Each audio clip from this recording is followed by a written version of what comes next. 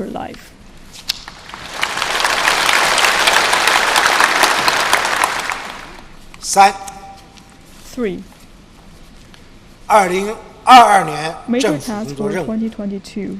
今年经济社会发展任务重，挑战多，要按照以习近平同志为核心的党中央部署要求，完整、准确、全面贯彻新发展理念，加快构建新发展格局，推动高质量发展，扎实做好各项工作。